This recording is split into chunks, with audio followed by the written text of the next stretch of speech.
Assalamualaikum warahmatullahi wabarakatuh. Alhamdulillah wassalatu wassalamu ala rasulillah wa ala alihi wa ashabihi wa mawala. Ayah bunda dan seluruh pemirsa Imam Fikih yang dirahmati Allah Subhanahu wa taala, apa kabar? Semoga Allah senantiasa memberikan taufik serta limpahan rahmat pada seluruh kita semua, amin. Ayah bunda yang dirahmati Allah Subhanahu wa taala, hari ini saya sedang bersama Muhammad Aska Nova Saputra, salah satu siswa Al-Imam Islamic School, dan Ananda Aska sekarang sudah duduk di kelas 5 SD. Nah, kali ini Bapak ingin tanya-tanya sama Ananda Aska, yang kalau Bapak lihat di video YouTube itu Aska sedang membacakan surat-surat, dan surat-suratnya itu yang lumayan panjang ya, Masya Allah. Kalau boleh tahu Ananda Aska, memang Ananda Aska sudah punya hafalan berapa? Saya sudah 4 juz. Sekarang saya juz 2. Masya Allah, Ananda Aska sudah punya hafalan 4 juz dan sekarang sudah masuk juz kedua ya. Berarti untuk urutan hafalannya Ananda Aska sudah dari juz berapa saja? 30, 29, 28, juz 1, sekarang juz 2. sekarang sudah masuk juz 2. Masya Allah, tabarakallah. Ayah bunda dan seluruh pemirsa Imam TV yang dirahmati Allah Subhanahu wa taala, ini tentunya kebanggaan bagi kita ya. Kenapa tidak? Karena Al-Quran itu kan adalah mukjizat terbesar, dan ternyata Ananda Aska diantara orang-orang yang sedang memproses untuk menghafalkan Al-Quran. Semoga dengan itu Allah akan memuliakan Aska ya, amin rabbal alamin. Nah, ngomong-ngomong nih Ananda Aska, untuk bisa hafal sampai sekarang ya 5 juz, itu kan Ananda Aska kelas 5 ya. Sekarang di 3 bulan pertama, berarti kan 4 tahun tuh. Kalau boleh tahu, gimana caranya bisa punya hafalan 5 juz ya? Sementara kan kita tahu nih, Aska itu kan untuk dari sekolah itu kan pulang pergi ke rumah ya, bukan yang tinggal di pesantren. Tapi luar biasa udah punya hafalan 4 juz gitu kan. Dan sekarang malah masuk yang mau ke 5 juz. Kami pengen tahu nih Aska, kira-kira apa sih kiat-kiatnya supaya bisa punya hafalan?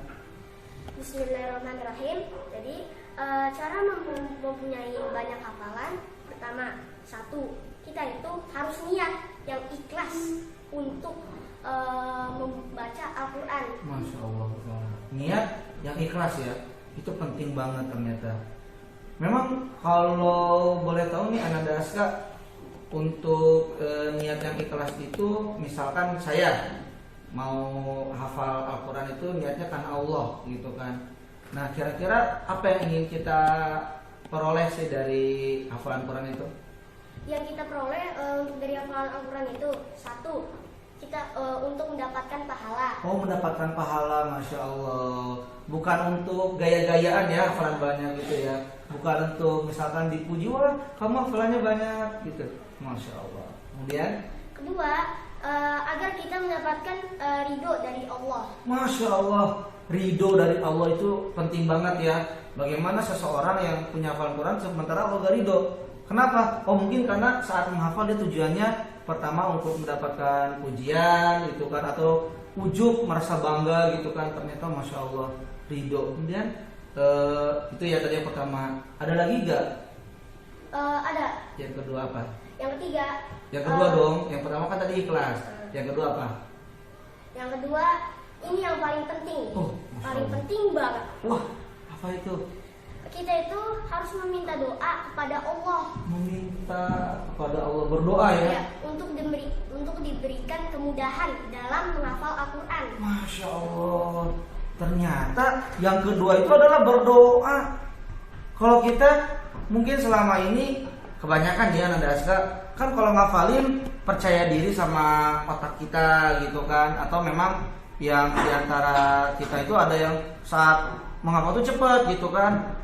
Akhirnya karena fokus lupa deh gak berdoa sama Allah. Ternyata yang kedua kita harus Berdoa kepada Allah Subhanahu wa taala. Boleh tahu nggak doanya seperti apa sih Ananda Aska ketika ingin punya hafalan? Ya Allah, semoga Muhammad Aska Nova Saputra diberikan kemudahan dalam menghafal Al-Quran. Ya Allah, semoga saya bisa menyelesaikan di sini. Ya Allah. Oh, masya Allah. Jadi ayah bunda dan seluruh pemirsa Imam TV, bahkan sebelum kita membuka lembaran mushaf, ternyata yang dilakukan pertama kali adalah berdoa, meminta kepada Allah Subhanahu wa taala agar dimudahkan. Karena ini adalah kalam Allah. Masya Allah ya, ternyata berdoa itu bagian terpenting supaya kita punya hafalan ya, Masya Allah.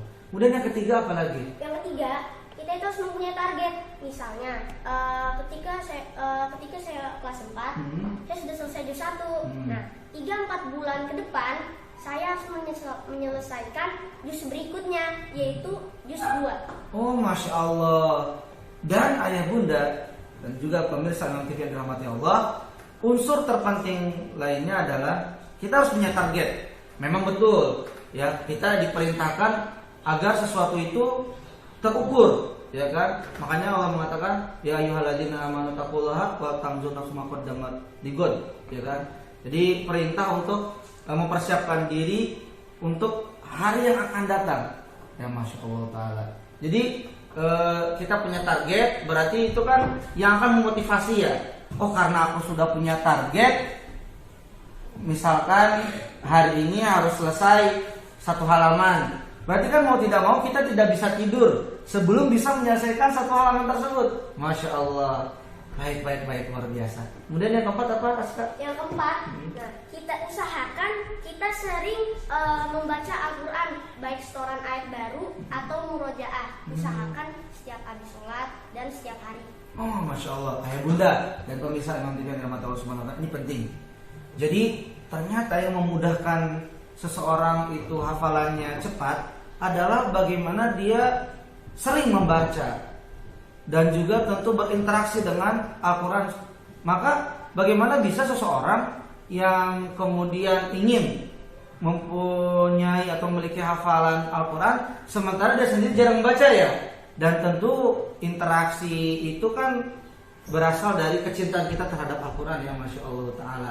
Nah, ayah bunda yang dirahmati Allah Subhanahu wa ta'ala, maka kalau kita boleh untuk ngasih saran bagi pemirsa, bagi anak-anaknya yang kemudian sulit mendapatkan hafalan atau menambah hafalan, maka ternyata mari sering memperbanyak bacaan Al-Quran, berinteraksi dengan Al-Quran, karena dengan itulah Allah Subhanahu wa taala kemudian akan memudahkan ya hafalan kita, Masya Allah.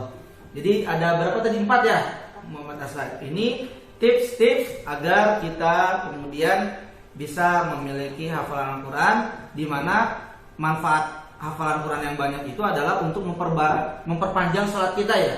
Coba kalau hafalan kita banyak, saat kita tahajud kita akan semakin lama berhubungan dengan Allah Subhanahu wa taala karena panjangnya ayat yang kita baca.